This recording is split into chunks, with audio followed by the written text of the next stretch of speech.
DJ Lalu Kumar। मालिक हम सलामी नहीं करते, हम महाकाल भक्त हैं। हसीना हो या पैसा हम गुलामी नहीं करते। बोले शंकर भगवान की।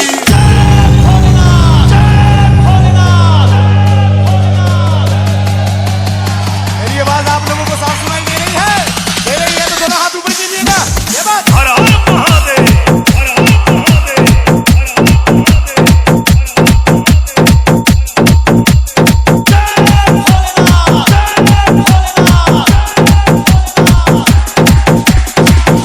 DJ Sej, DJ Sej।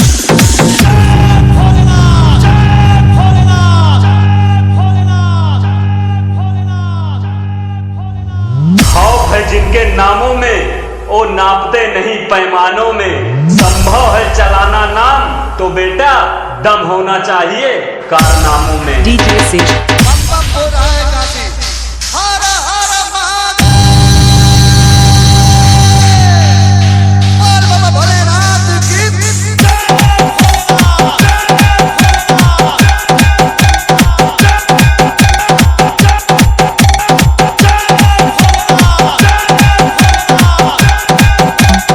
DJ Sej।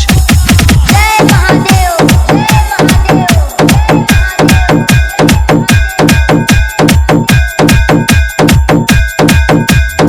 बड़ी से बड़ी हस्ती मिट गई महाकाल भक्त को झुकाने में।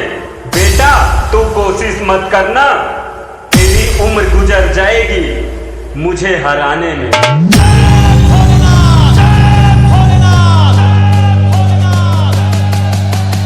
मेरी आवाज आप लोगों को साफ सुनाई दे रही है? दे रही है तो दोनों हाथ ऊपर कीजिएगा।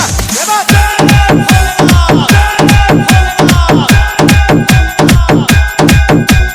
हर हर महादेव, हर हर महादेव।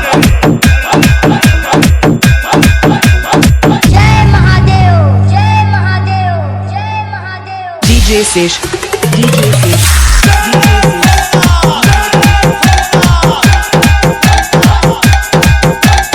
हर हर महादेव, हर हर महादेव। पत्थर को पीस कर कभी मैदा नहीं होता, और जो महाकाल भक्त को हरा दे ऐसा कोई माई का लाल पैदा नहीं होता।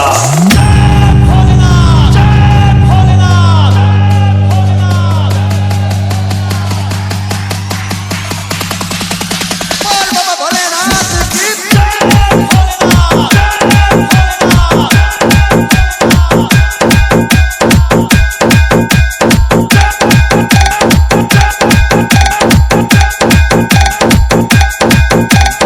हर हर महादेव, हर हर महादेव, हर हर Mahadev. DJ Sej, DJ Sej, DJ Sej। समुंदर की तरह है महाकाल भक्त की पहचान। ऊपर से खामोश अंदर से तूफान। हर हर महादेव, हर हर महादेव, हर हर महादेव।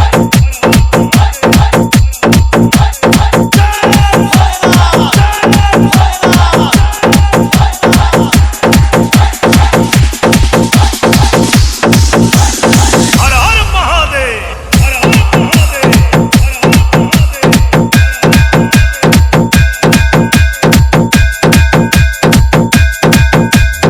दुश्मनों के काल हैं हम, तभी तो महाकाल भक्त हैं हम। जय महाकाल। जय महादेव,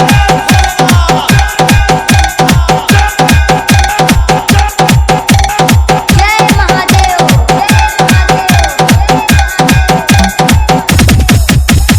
हर हर महादेव, हर हर महादेव, हर हर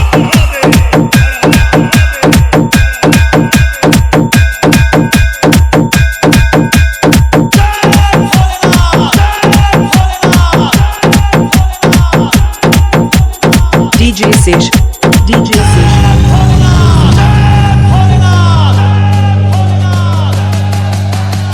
मेरी आवाज आप लोगों को साफ सुनाई दे रही है? दे रही है तो दोनों हाथ ऊपर कीजिएगा। ये बात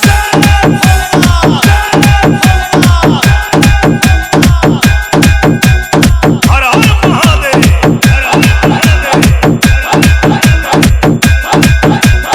हर हर महादेव, हर हर Mahadev. DJ Sesh, DJ Sesh,